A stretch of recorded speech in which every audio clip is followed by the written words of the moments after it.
Olá, boa noite a todos. A partir de agora vamos começar nossa live aqui pelo Hora News Brasil, o Instagram do portal de notícias, Hora Notícias, horanews.net na internet, você pode acessar. Pode também nos seguir nesse Instagram. Tem o meu Instagram pessoal, @Rosalvo Nogueira, e tem Paulo Souza, jornalista. Mas aqui é importante. Hoje vamos entrevistar ela. Sabe quem é ela? É a pré-candidata a prefeita de Aracaju, Daniele Garcia, ela que é do Cidadania. Ela esteve aqui na nossa live com o Paulo Souza. Tudo bem, Daniele? Boa noite. Boa noite, querido. Tudo bem? Tudo bem. Eu ia dizendo aqui que você, na outra entrevista que concedeu ao Paulo Ah, Souza, o ah. Paulo se atrapalhou no horário e eu assisti dizendo: Paulo, falta 10, falta 12. E ele não Pois é, e ele me percebeu. expulsou antes do tempo, não foi? Mas o que que resultou? Resultou que as pessoas começaram a mandar mensagem aqui para o Hora News pedindo que a gente refizesse uma entrevista com você. E naquele dia você tinha que falar tanta coisa ainda, eu percebi que faltavam muitas coisas. Primeiro, eu queria lhe agradecer pelo atendimento ao convite, mais uma vez estar com a gente, se dispor aqui a Ah, passar informações, tá? um prazer, querido, sempre. Bom, eu queria começar essa entrevista, essa live, perguntando quando é que a senhora decidiu se tornar uma delegada de polícia. Eu hoje, quando assisto televisão, eu fico encantado. Quando eu vejo as entrevistas, só tem delegada, né? Ah, Por que que as a senhora mulheres tomando, decidiu? as mulheres tomando conta do mundo, viu? É. Então, na verdade, eu fiz a faculdade inteira Hum, muito focada na área criminal, né? Eu adorava as uhum, matérias e tal. E aí, quando eu me formei, tinham dois concursos aberto, né? Era defensor uhum. público e delegado de polícia. Eu falei, não, eu Certo. tenho que ser delegada. Ah, você E tinha isso na aí, mente já, né? já tinha isso em mente, já do meio da faculdade para o final, eu me lembro que tinha uma prima que era delegada comissionada, aqueles delegados de calça curta, né, que a gente chamava antigamente, que não eram concursados, e que É. aí minha prima, eu pegava os inquéritos dela para relatar com ela. Eu achava o máximo, né? Ah, Falar, ah, eu entendi. quero ser delegada. E aí, quando abri o concurso, eu falei, não, é esse concurso. Eu foquei no concurso, estava grávida, né, da minha filha, foi bem difícil, assim, porque era muito sacrificante, né, estudar de barrigão e tal. Aí Uhum. depois minha filha nasceu e 2 meses depois eu passei no concurso, né? Então, eu tinha É. 23 anos de idade, era muito jovem ainda, né? Muito jovem. Qual é a experiência? Quando você passa no concurso, você faz um treinamento? Como é? Então, o nosso concurso é muito extenso, né? A gente passa quase um ano fazendo prova escrita, Ah, tem a prova de uma peça, depois tem o psicotécnico, aí em seguida a uhum, gente faz academia de polícia.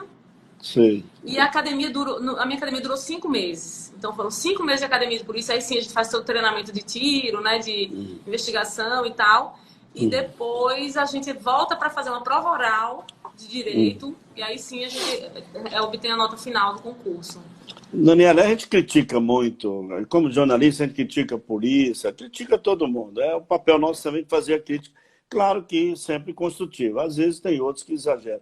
Eu me lembro que na época que eu comecei a fazer jornalismo na televisão, eu fiz muitas blitz à noite, mas eu tinha um medo terrível, porque eu via aqueles camaradas muito ignorantes, né? Os policiais saíam para aquelas batidas com o revolvão assim de lado, e eu ficava com receio, né? Eu me lembro que eu fiz uma matéria que a polícia teve que atirar no bandido e eu fiquei escondido com a câmera, o cinegrafista botou a câmera e eu escondi, né? Saiu correndo. E dali eu fiquei com a má impressão para ser policial, não é brincadeira. Mas eu tinha uma crítica a fazer na época. É que eu notava que muitos eram despreparados. Eram despreparados. Por isso que quando eu vi a mulher entrar na polícia, eu disse, rapaz, não é possível, é muita coragem. Eu achei, da sua parte, muita coragem. Mas depois, quando vi na televisão, quase todo o Brasil é um monte de delegada hoje assumindo as É. funções, muito respeitadas. Então, você se sente feliz com isso? Sim, demais, demais. Inclusive, assim, quando eu passei no concurso, a gente ainda tinha um quadro muito masculino, né? Na Uhum, polícia. O meu concurso já foi assim, metade mulher, metade homem, de uhum, aprovado. Então, a uhum. partir dali, a gente já mudou um pouco a cara da Polícia Civil aqui de Sergipe, né? A PM Tá. já tinha algumas PFs, né, polícias militares femininas, mas a civil não. E eu acho que a gente deu uma outra cara à polícia, né? A mulher mais humana, mais cuidadosa, né? É. Mais mais Mas joga detalhista. duro, mas joga Ah, duro, né? não. Da mesma forma que ela é cuidadosa, ela joga duro. Eu acho que a mulher joga até mais duro que o homem, viu? Eu, se fosse preso, preferia ser preso por um homem do que por uma mulher. Porque a mulher, realmente, ela é dura quando tem que ser, É. né? Você sofreu muito no início, assim, aquela discriminação natural do machismo, não? Não, então, assim, sofri. Eu acho que todo mundo passou por alguma situação assim, né? É, Acho é que eu já, difícil. eu já contei em alguns episódios de uma intimação que eu assinei, a primeira intimação que eu assinei, que o cara não queria aceitar receber a intimação porque ela estava assinada por um delegada e não por um homem, né? Várias vezes, por exemplo, alguém entrava no meu gabinete, aí olhava para mim, sentada na mesa e fazia assim: oi, eu quero falar com o delegado. Eu falei: a delegada sou eu. Aí eu olhava assim pra mim: não, mas não pode ser. Então, as pessoas chegavam na delegacia, esperavam um homem, um delegado mais, né, bruto. E aí tiveram que se readaptar a essa situação da mulher estar ali no poder, né? E outra, Agora, Rosalba, eu me lembrei que você falou, eu fui para uma operação uma vez no Beco dos Canos, no João Alves, no Conjunto João Alves, que era um lugar super perigoso, né? E a gente fez uma batida lá na época de droga. Aí a imprensa, quando a gente chegou no local, logo em seguida a imprensa chegou. Aí me lembrei de um jornalista que falou assim: eu vou acompanhar a delegada, a equipe da delegada, porque ele achou que a gente ia estar mais na retaguarda. Eu falei: olha, eu se fosse o senhor, não entrava junto comigo, não. Não, mas a gente vai ter. Aí quando a gente tá no meio da entrada, o ele viu tiro que... comeu no centro. E o cara ficou em pânico, né? Em pânico. Colou as placas assim, segurando a câmera. Eu falei: eu avisei. Eu, nesse episódio que eu fiz a reportagem, depois eu peguei o áudio da câmera, né? Aí fiquei, tá. Rapaz, deram 20 e tantos tiros no camarada. Não é possível, né? E eu fiquei muito chocado, mas teve que fazer a reportagem. O jornalista tem que... Eu aprendi muito com o nosso querido Carlos Magalhães, que é um radialista, jornalista muito querido aqui em Sergipe. Eu aprendi muito com ele já era radialista, já fazia programa de rádio e tudo. E ele dizia: o repórter não tem que entrar na emoção. O repórter ele vê a coisa horrível, mas ele tem que narrar os fatos. Eu aprendi isso, aí comecei a sustentar. Senti uma dor no coração. Teve um policial até que eu disse a ele: rapaz, pega o cara aí, ele está respirando, bota no carro para levar para o hospital. Porque se a gente está filmando e você não dá socorro, a gente quer dizer que você só quer matar. Pô. Aí eles botaram o camarada dentro do carro e tudo. Quando chegou na frente do hospital de cirurgia, pegaram o cara e jogaram no chão. Pegaram Ó, Cléo, um beijo, Cléo. O Cléo tá aqui mandando 1000 mensagens aqui. Muita gente já acessou aqui. Eu sabia que você ia dar uma audiência tremenda, viu? Que Tem bom. muita gente já assinando. Bom, eu fiz esse preâmbulo todo para falar exatamente de como você começou como delegado, porque o fato é que você, de repente, agora acessando a política, todo mundo tem o nome da delegada Daniele Garcia, que combateu o mal, que fez aquela investigação junto com o delegado Alessandro, hoje senador. Aí é que eu quero entrar. E como é que foi o seu conhecimento com o Alessandro, que de repente vocês se tornaram 2 policiais de primeira grandeza? Então, a Alessandra é da minha turma do concurso delegado, né? Ele passou também ali? Passou no mesmo concurso que eu, em 2000. Nós fizemos a academia juntos e entramos juntos na polícia, né? Eu acho que ele foi nomeado, inclusive, um mês antes de mim. Foram fracionadas as nomeações. Ele entrou um mês, no mês seguinte eu entrei. Bom, aí quando a gente entrou, cada um foi para um lugar, né? Mas em determinado momento, eu me lembro que em 2004, nossa amizade assim, e proximidade começou muito a partir de 2004. Eu engravidei em 2004 e quando eu estava prestes a ter meu bebê, ele me puxou para a coordenadoria do interior, porque ele era o coordenador das delegacias do interior e eu trabalhava em Laranjeiras. Certo. E ele me puxou para a capital para trabalhar na coordenação do interior com ele, porque eu já estava com uma barriga enorme e tal e tal. Tá. Bom, naquele episódio, até um fato bem triste assim, da minha vida, né, que eu vou compartilhar com vocês, eu perdi meu bebê, né? Faltavam 2 dias para nascer. Nossa, não sabia. Ai, meu Deus do céu. Segura a emoção, senão eu choro aqui. Que é uma tristeza tremenda, é verdade. Mas vale, a emoção significa amor pela coisa, né? Você tem amor pela causa, me perdoe que era o seu se meus primeiro olhos filho. marecharem aqui. Nada, que nada. Emoção é emoção, vem do coração. Então, sim, aí você... Naquela época, eu perdi meu bebê, então foi assim, muito dolorido para mim. Desculpe, viu, Rosalba? Nada, que é isso. Não é fácil, não. Nem para mim, que sou pai também. E naquela época, a minha equipe inteira ficou com o Alessandro enquanto eu saí de licença, né? E, na realidade, eu teria os 4 meses de licença maternidade, mas meu bebê não nasceu vivo, então eu voltei para trabalhar. Tá. Então, assim, eu acho que naquele momento a gente ficou muito mais próximo, eu e o Alessandro, sabe? Porque ele acompanhou de perto a dor de uma delegada, né? Que passou por um momento triste e tal. Certo. Bom, e aí, a partir daí, a gente passou a ter uma relação muito mais próxima. Depois, ele foi meu coordenador da delegacia da capital. E a gente estava sempre junto, né? Ele tinha uma proximidade muito grande com o João Batista, que eu também era muito amiga, de quem eu também sempre fui muito amiga. E quando João foi ser secretário e Alessandro superintendente, então eu já era da Deltap, né? Eu já tinha anos de delegacia. E aí, para mim, foi a melhor época. Assim, a Alessandro chegou para mim e falou, olha, faça tudo o que tem que ser feito sem sequer me perguntar. Porque, de alguma forma, Rosalvo, existe os chefes querem, de alguma forma, né, saber o que está passando ali. E eu entendo que, assim, em algum momento, o delegado tem que chegar para os superintendentes, olha, nós teremos uma grande operação com prisões. Porque o chefe não vai né, amanhecer sem saber o que aconteceu. Só que ele também não precisa saber da operação com tanta antecedência, porque é uma investigação sigilosa, entende? E ele está ali numa situação num cargo em comissão. E a gente não, na ponta a gente está ali como delegado para fazer o que tem que ser feito. Então, assim, para mim foi muito bom trabalhar com o Alessandro, porque a gente tinha essa afinidade, né?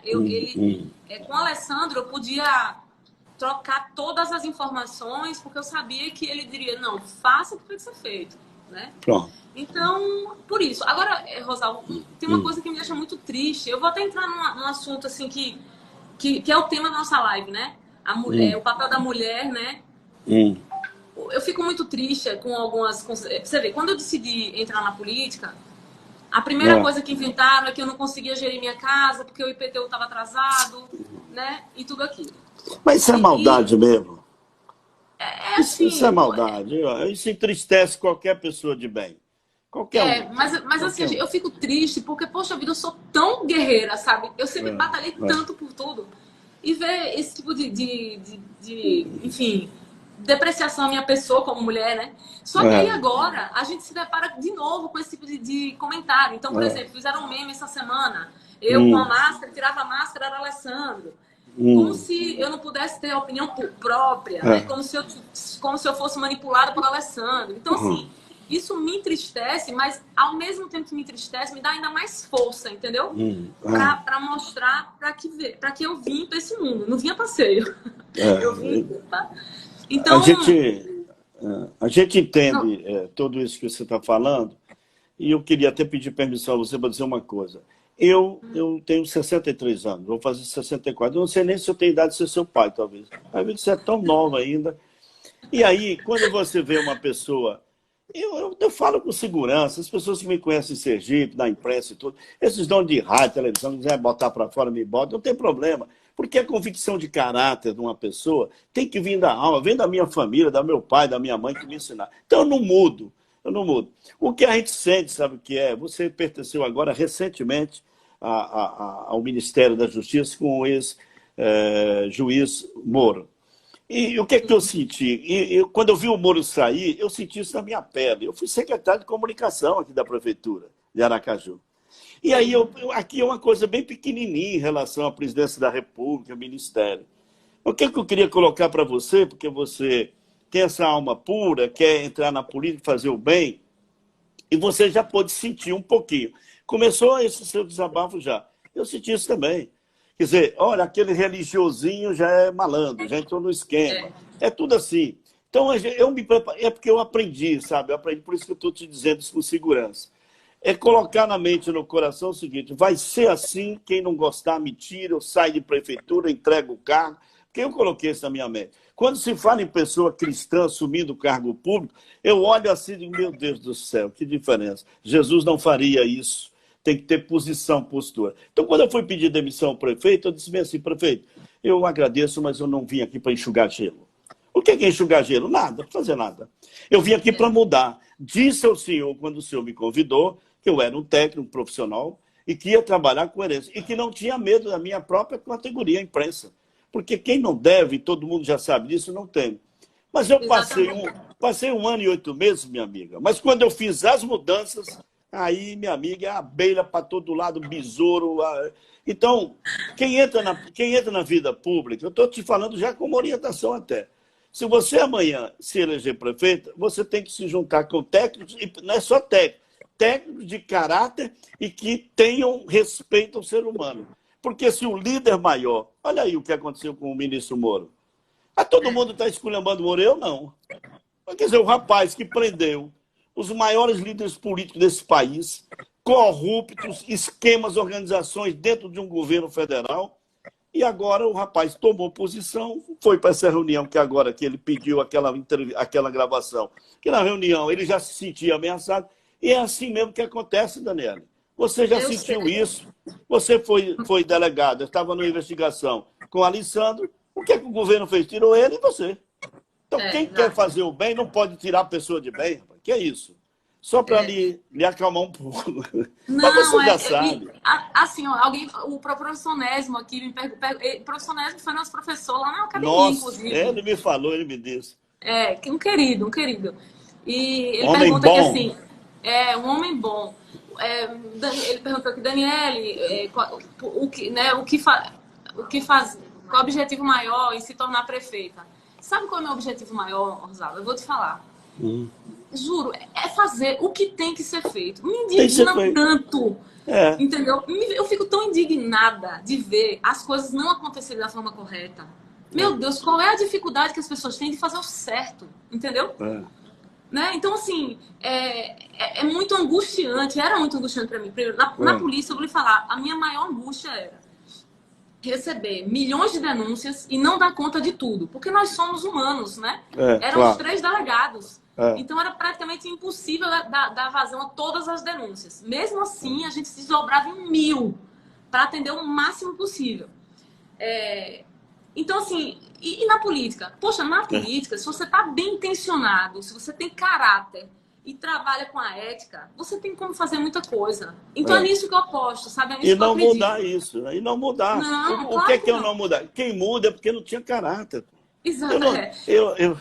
Essa história do cara diz assim, não, mas ele era honesto e entrou na política. Não, ele nunca foi honesto. Ele já era desonesto, entrou na política e ficou pior. Exatamente. Já era. Você falou, você é muito jovem. Eu tenho 43 anos, não tenho nenhuma vergonha de falar a minha idade. 43 anos. Nunca mudei a minha postura em lugar nenhum, em momento nenhum, em lugar nenhum que eu estive.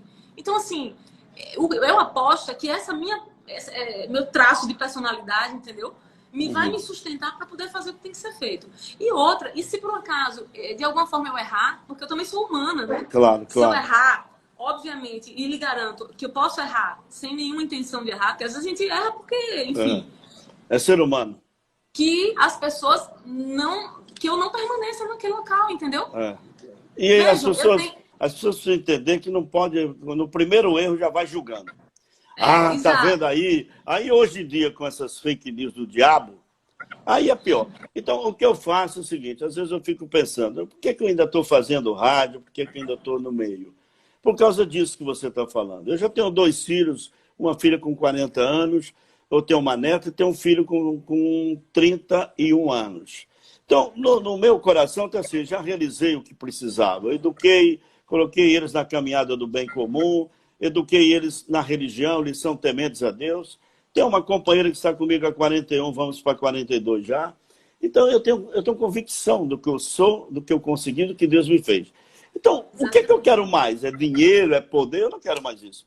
Mas eu sinto que se as pessoas de bem também saem dos meios, é difícil. Então, quando eu vejo alguém do bem comum tá lá naquele meio, a gente dá muita força. Agora, é preciso que quem está na liderança, no caso, você é uma pré-candidata, se chegar à prefeitura, é você que tem que colocar isso na mente. Eu tenho que me juntar com quem presta, com quem é decente. Não é só, ele é bonito, ele é bacana, alguém disse que ele é honesto, alguém não. Tem que saber, tem que ter convicção, né? E é claro e evidente que o ser humano, o pecado é dele mesmo. A corrupção vem de um ser humano, não é a prefeitura é cheia de ladrão, não, é aquele que rouba. Não é quem está lá tentando ajudar. O governo atual, o governo federal, tem muitos ministros bons. O Moro era um. Agora, veja que se a liderança dele não for em direção exatamente de diálogo, de ajustar o país, de buscar honestidade nas coisas, como a princípio a chegada do Moro, eu pensei nisso. Se o líder maior segura a peteca, aí as coisas andam, né? Então, é nisso que eu acredito. Assim, eu acho que a gente pode, sim, né, mesmo sendo outsider, totalmente fora da política, ocupar esse espaço, entendeu? Essas pessoas, os nossos governantes aqui em Sergipe estão no poder há anos, né? Hoje a gente vê esse caos na saúde, eu não canso de repetir isso. E por um acaso, a saúde já funcionou alguma vez aqui no nosso estado e no nosso país? Nunca. Se a gente hoje passa por toda essa confusão na saúde, por conta desse vírus doido, né, que a gente não sabe como se comporta ainda no corpo humano, é por uma desorganização de anos atrás. Olha aqui quem está com a também, gente, Rosalba. Olha quem está com a gente, a subtenente Elisângela. Tive o prazer de conhecer. É uma fofa, queridíssima. Por que nós somos pessoas de bem, Rosal? Meu caráter, onde está escrito isso? Preciso manter o caráter. É isso mesmo, tá certo. Não deu para ler tudo. Maravilhosa, maravilhosa. Tem muita gente bacana aqui, viu? Tem muita gente legal aqui. Tô só vendo aqui eu tô com uma lista enorme já aqui de gente. Eu já falo os nomes. Pessoal, é porque a gente tem que conversar coisas importantes para vocês que estão nos assistindo, conhecer a Daniela. Daniela, então vamos entrar, já que você falou em política, vamos entrar logo. Eu já falei, fiz as suas referências para que o povo sentisse por que você queria ser uma delegada. Mas por que você resolveu entrar na política? Esse relacionamento com o delegado Alessandro se tornou um senador, fez com que você se motivasse, foi isso? A própria convivência lá com o ministro Moro? Não, então, na verdade, assim, no primeiro momento, em 2018, ainda quando o Alessandro resolveu ser senador, ele conversou muito comigo. Dani, vamos junto, a gente faz uma dobradinha. Eu falei, Alessandro, não, eu não me sentia preparada, nunca tinha passado pela minha cabeça isso, entendeu? Falei, nunca pensei nisso. E, enfim, sequer me filiei naquele momento. Bom, aí fui para Brasília, né? E aí aquela angústia que eu falava, que eu sentia quando era delegada da DEOTAP, que a gente não conseguia resolver tudo, passou a ser um pouco até maior. Por quê? Porque em Brasília é um mundo, foi uma experiência maravilhosa. Só que o nosso estado é o menor estado da federação. Então, assim, os problemas do Brasil são enormes. Então, a gente via o Ministério da Justiça, óbvio, mandando recursos para Sergipe, enfim, treinando Sergipe, mas o foco mesmo das investigações não era Sergipe, porque a gente tinha problemas muito maiores em outros estados, onde o volume de desvio era muito grande.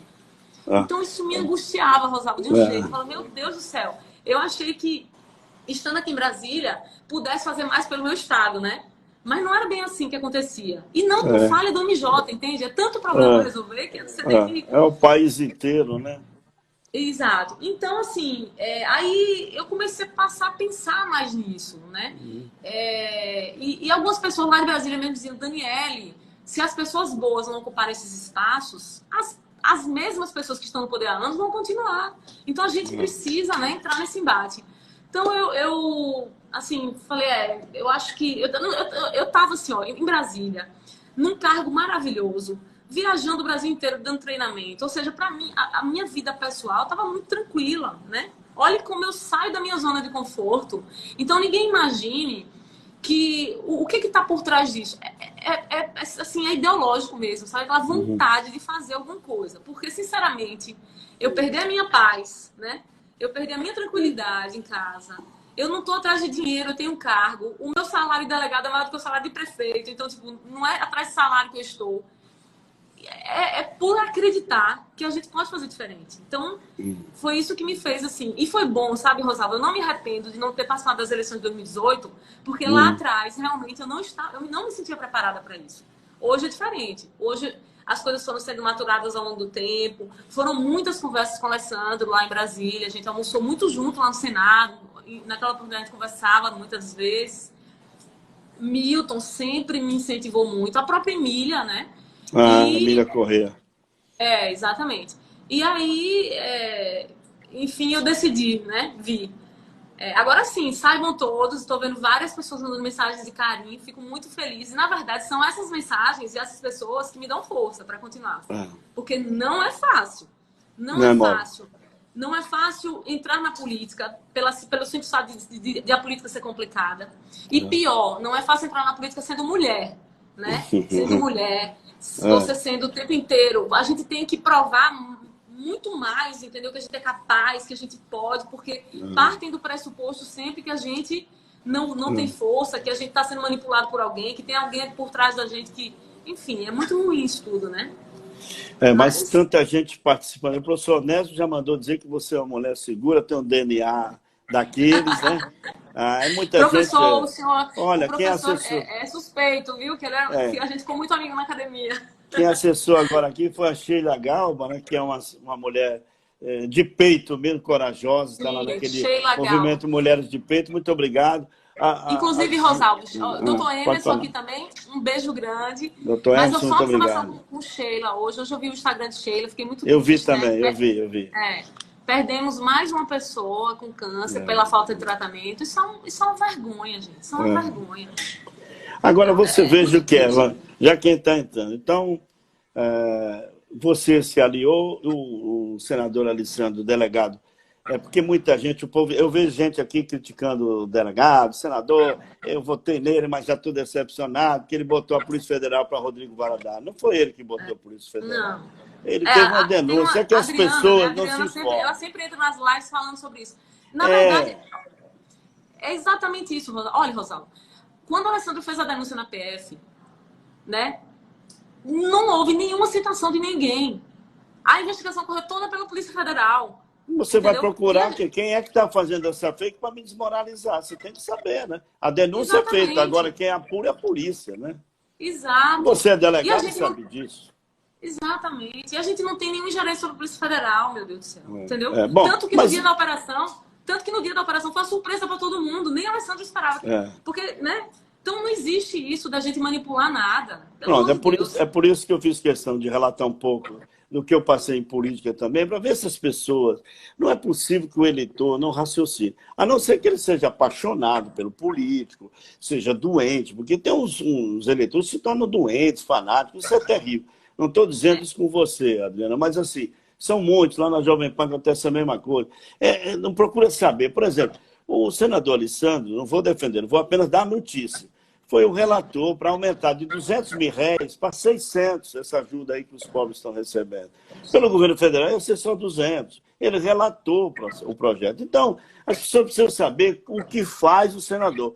Aí vai, o que é que ele fez para Sergipe? Quer que o cara traga dinheiro para cá. Ele traz na emenda, porque a emenda já é uma coisa que já devia acabar. O dinheiro devia vir direto para a secretaria, para a Secretaria de Estado da Segurança, da Saúde, e aí o gestor utilizar honestamente. Esse aqui é o santo. Mas... Não, e olha, só para terminar, que a Adriana colocou aqui, fiquei muito triste por Rodrigo, seus filhinhos. Adriana, só queria dizer o seguinte, os maiores corruptos do Brasil têm filhinhos, têm paizinhos, tem gatinhos, tem cachorrinhos em casa, entendeu? Então, assim, se a gente deixar de fazer o que tem que ser feito, né, por pena, a gente não vai prender ninguém, não vai atrás de ninguém. Então, assim, quem errar, que pague. Se eu errar, que eu pague.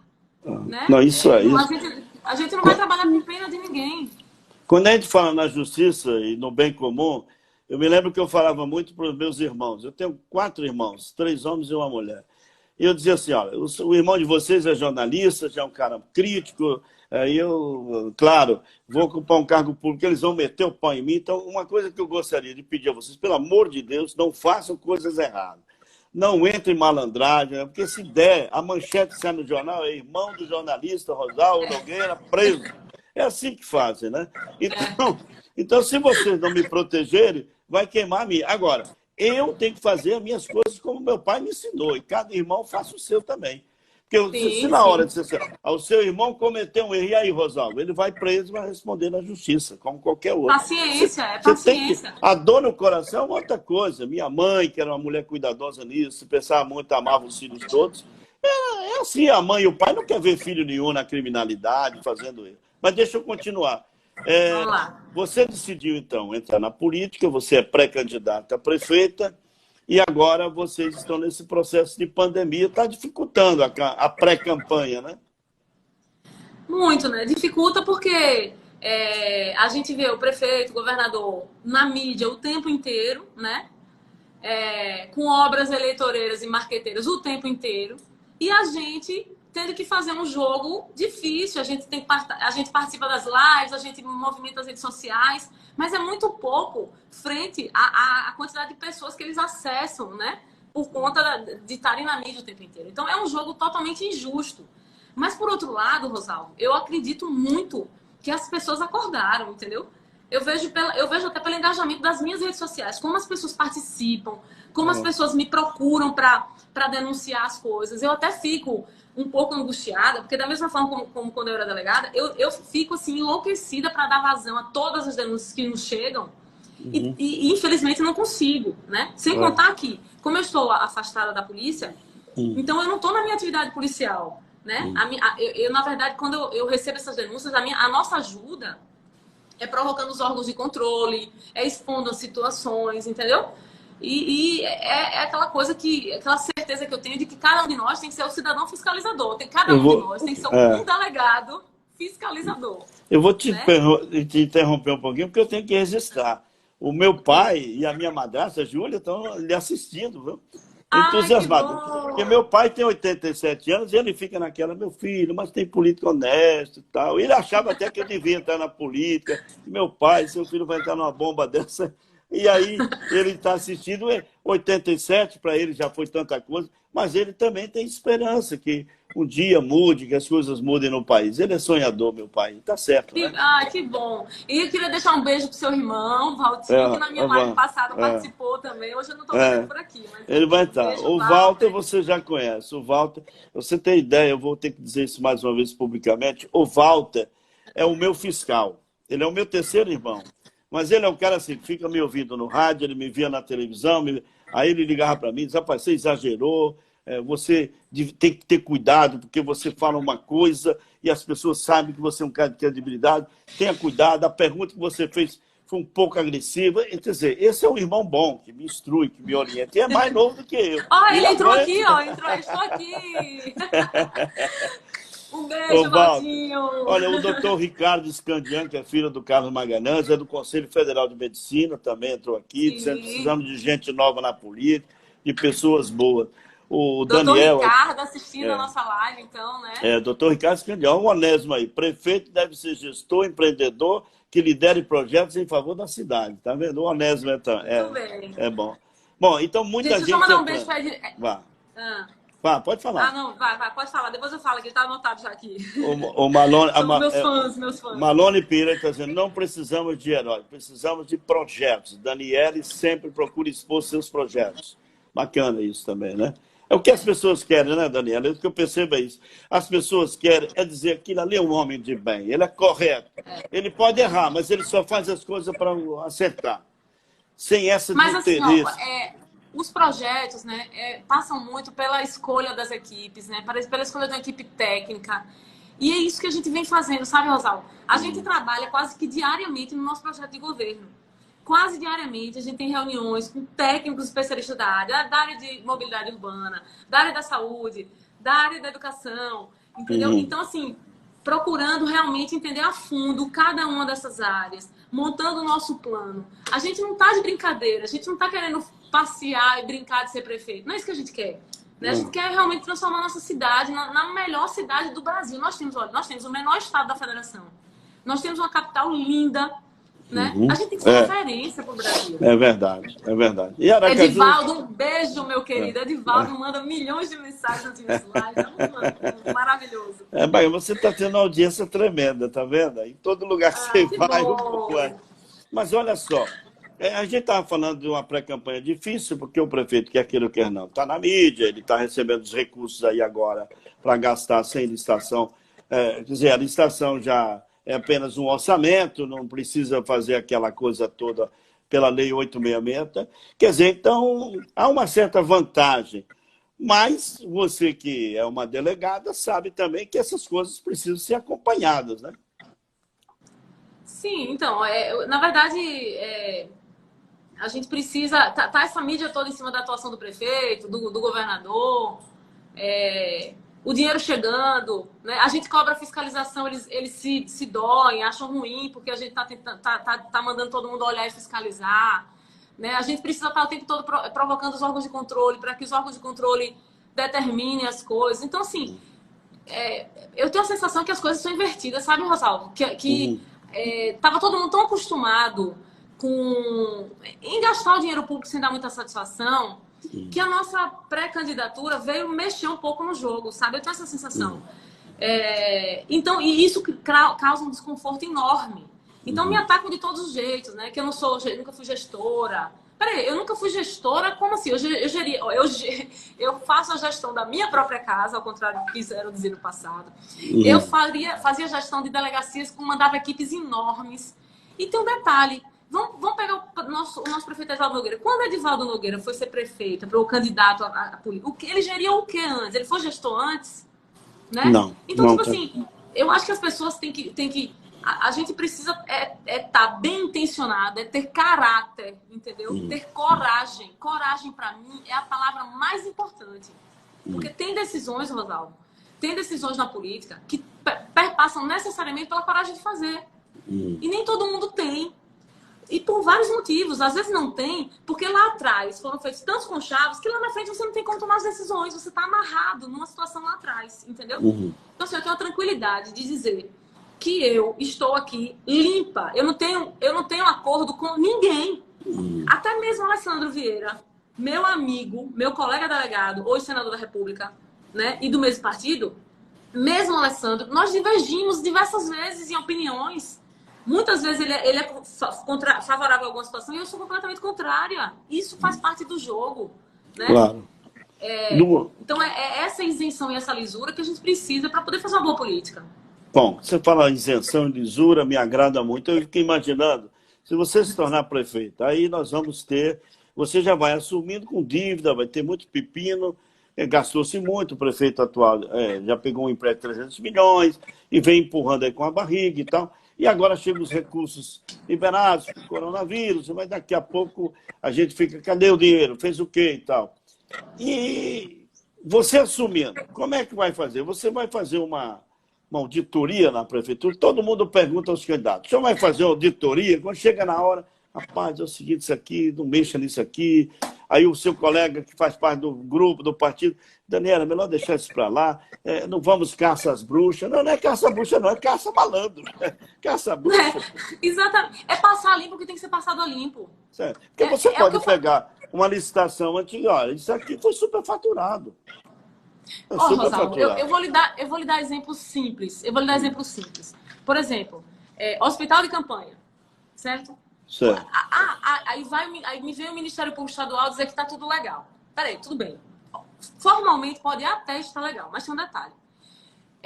Essa escolha pública, ela vai resolver o problema da população? O hospital de campanha, que inicialmente custaria... Né, não, me perdoe até o trocadilho. Para armar o circo, entendeu? Para armar o circo, foi contratada a empresa por R$3.258.000. Eu vi. Mas é só para armar o circo.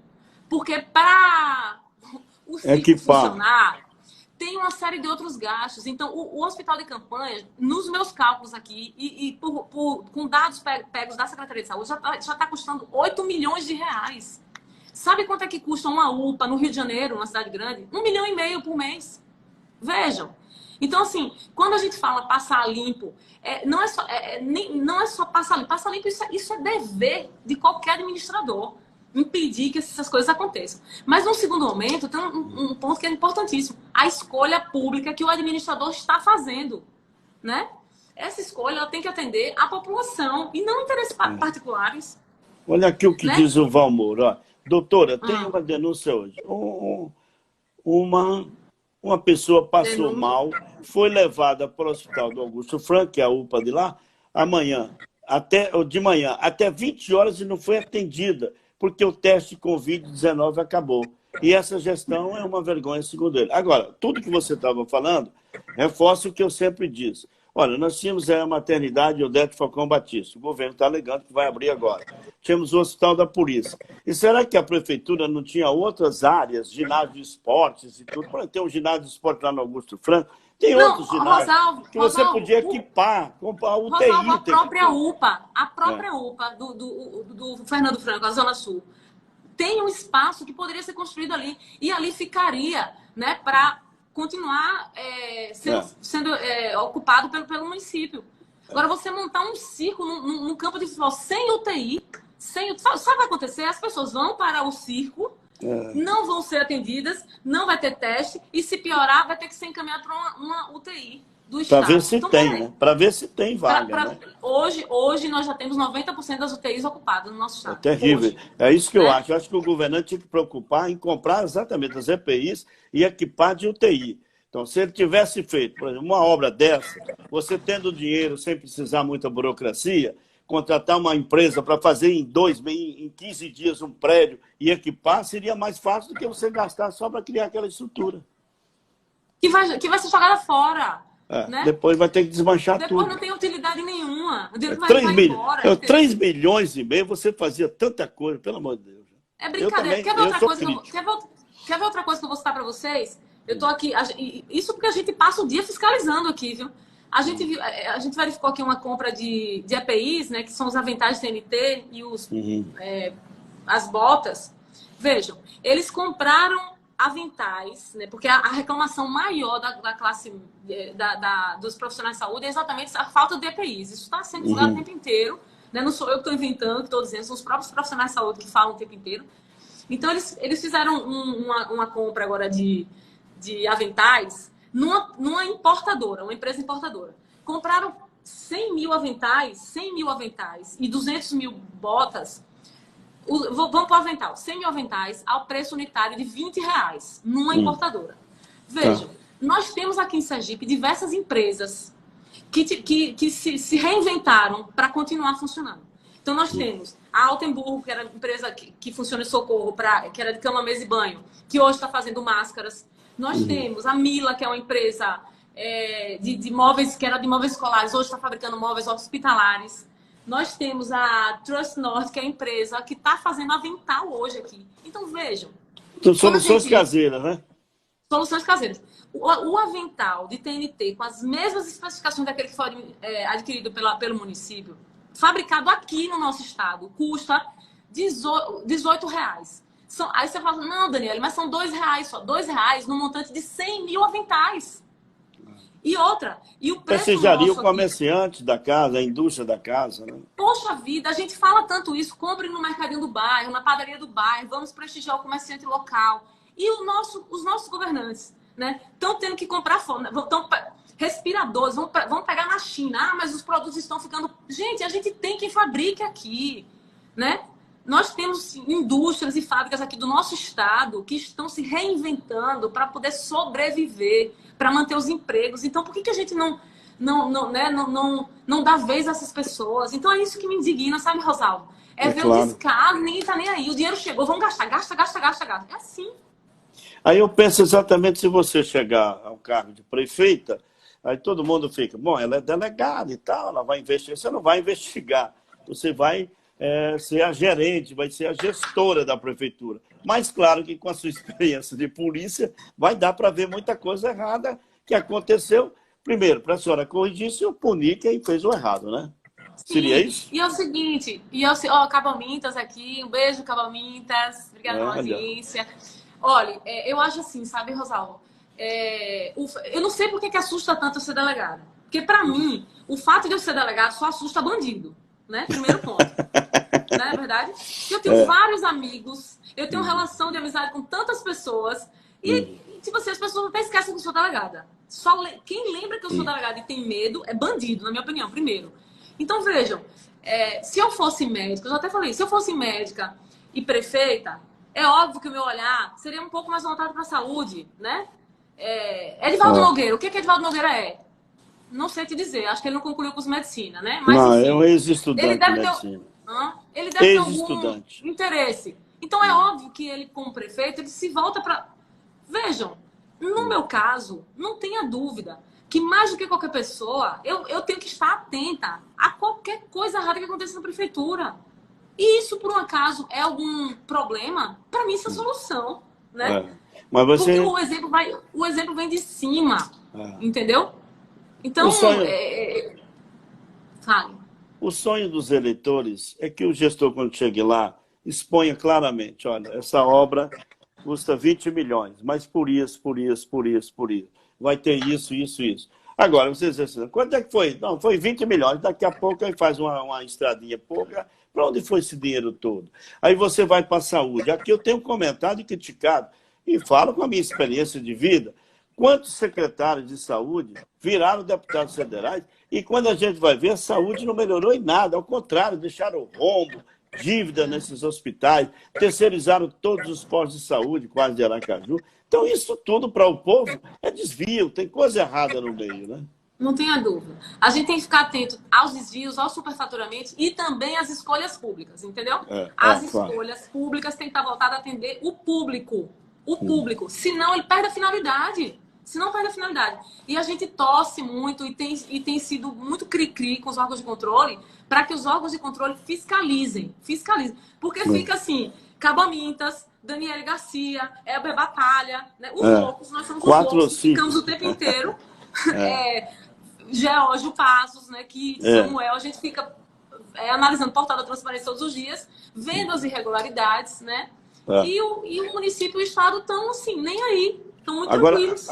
Agora, a senhora falou do hospital de campanha, eu tive o cuidado de ligar para a procuradora do Ministério Público Federal, Eunice Dantas, que tem uma atuação já conhecida pela sociedade. Maravilhosa. E ela disse, olha, o Ministério Público do Estado aqui disse que não tinha nada. Isso se for da parte dele lá, recurso estadual. Agora, federal, nós estamos investigando. Bom, isso é legal. E tem um detalhe. Quem não deve, não teme. Pô. Não tem. E tem um detalhe. O hospital de campanha é uma dúvida que eu tenho. É até bom a prefeitura se manifestar.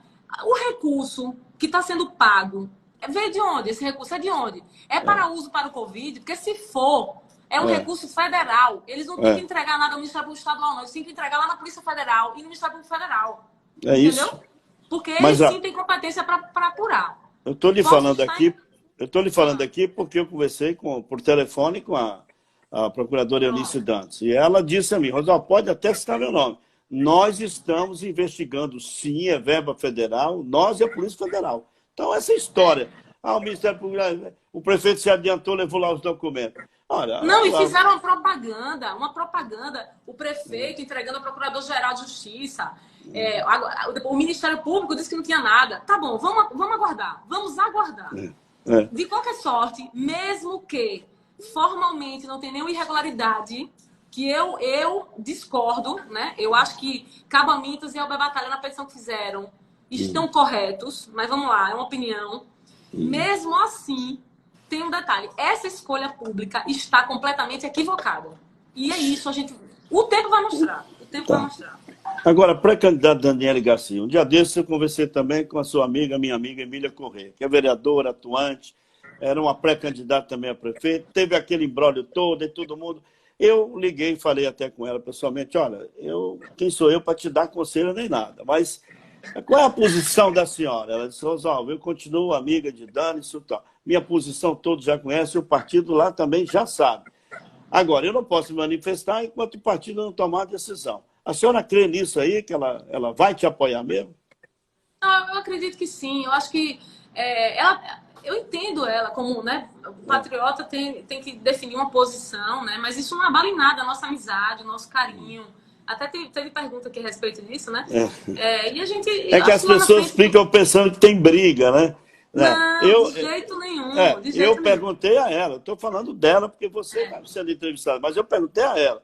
Ela disse, não, Rosalvo, mas é porque você sabe como é partido, você sabe como é... Eu digo, eu sei. E aí entram os amigozinhos do cão e tal. Olha, pai, é melhor você sair fora dessa. Então, eu já conheço esses meandros da política, né?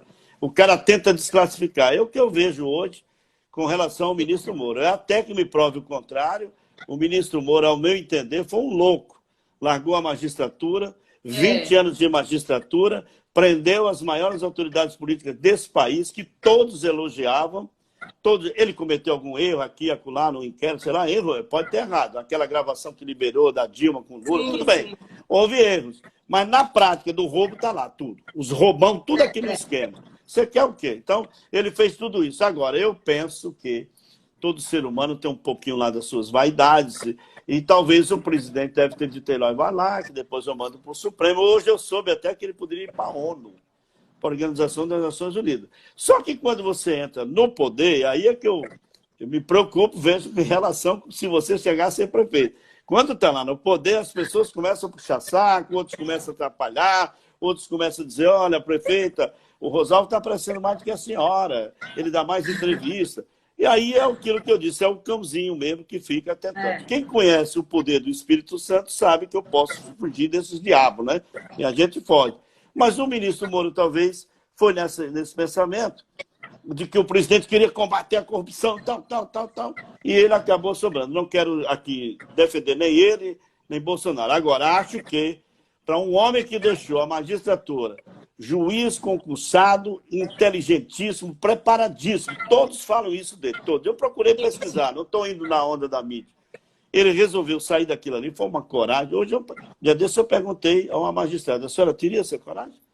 Largar a sua magistratura? Não, veja bem, eu não teria essa coragem. No meu caso é diferente, pois porque o meu cargo permite que eu me afaste e concorra às eleições. Não é o caso dele, eu só estou dando o exemplo dele. Eu não teria tido essa coragem, sabe? Eu não teria tido essa coragem. Porque no meu caso é o seguinte, enfim, se eu ver que a coisa, né... Não, você é delegado, será delegada sempre. O que eu disse é que no caso dele, ele perdeu. Mas assim, eu quero ressaltar a atitude corajosíssima dele. Sim, na história do Brasil, eu estou com 63. Meu pai falava de Getúlio Vargas, meu avô, aí veio Collor, Sarney e tal, e nenhum desses diabos prestaram, nenhum deles. Então eu tenho motivos para falar e expor aqui o que é que eu pensei. Então, nesse momento, século XXI, 2020, pandemia, acho que é hora do eleitor pensar. O país não merece isso, né? O país precisa que os eleitores raciocinem e pesquisem. Quem é Rosalvo? O que é que o Rosalvo está falando assim? Vamos ver se ele é picareta mesmo. E não vai encontrar, porque não sou. Mas quem é, vai dizer sim que é. Porque vai mostrar. Quem deve, não tem. Quem não deve, não teme. Com certeza. Só fazendo uma justiça aqui, o Sargento Vieira colocou aqui que ele também protocolou no MPF, né, uma denúncia. Então, assim, ótimo. Eu vou nos intitular dos doidos, né? Que nós ficamos o tempo inteiro protocolando petição no Ministério Público Federal, na Polícia Federal. Mas é por uma causa justa, né? Porque, na verdade, a gente está vendo os malfeitos, né? E a gente acha que tem que realmente ficar em cima. Alguém tem que ficar em cima, né? Colocando aqui que eu, como jornalista, não tenho nada contra o hospital de campanha, não tem nada contra, pode ser feito. O que está se comentando aqui é como foi feito, de que maneira está se levando, num local perto de um posto de gasolina, num estádio de futebol, e o governo tinha tantas outras opções para gastar menos e equipar mais. Porque os médicos, os enfermeiros estão aí mostrando o sofrimento deles. Pô. Falta de equipamento, falta de UTI, pô. Uma pergunta interessantíssima aqui, ó. Queria mandar um beijo para Augusto César, delegado, meu amigo. A pergunta de Camilo. Se for decretado o lockdown, porque agora tá nessa dúvida. Tá nessa luta. A atual administração está preparada para dar suporte econômico aos pequenos empresários da periferia? Vejam, eu vou dar uma resposta simples. Eu acho que o nosso poder público não está preparado para nada, entendeu? Se tivesse preparado lá atrás, a gente teria feito o isolamento de forma mais, né, tranquila, com fiscalização. Isso, e hoje a gente estaria... Nós tínhamos um número ínfimo de contaminados, né, de mortos naquele momento lá atrás. A gente deixou correr frouxo. A gente, digo eles, né? O poder público. Então, assim, deixaram correr frouxo, sem planejamento, entendeu? Sem transparência. Veja, a gente não tem um comitê de crise criado aqui no nosso estado. E quando eu digo comitê de crise, é comitê de crise com pessoas da população que tem que ser ouvidos, comerciantes, empresários, representantes da sociedade, né? Claro, vejam, nos estados vizinhos, nos municípios vizinhos, está sendo feito isso. Eu vou dar uma dica para esse povo, dá um Google, Prefeitura de Recife, Prefeitura de Salvador, vejam o que está sendo feito, né? Não precisa ser muito inteligente, não. Copie. Se não quiser criar nada, copie o que está dando certo. Então, se a gente não tem um gabinete de crise, a gente não tem a população sendo ouvida, os empresários, os comerciantes, aí agora você decreta o lockdown, isso vai resolver? Será? Sem planejamento? Como é que vai ser feito esse lockdown? Com base em quê? Então, eu não acredito, eu não confio, entendeu? E continuo achando que está tudo sendo feito, enfim, sem nenhum planejamento, sabe? Atabalhoadamente, sem dados técnicos, cada hora é uma coisa. Agora fecha, agora fecha mais ou menos, agora abre mais ou menos. E a gente está passando por toda essa crise, que vai ser sem precedentes, porque tem um detalhe. E agora, depois que a pandemia passar, como é que vai ficar? Como é que vai ficar a nossa economia? Me diga.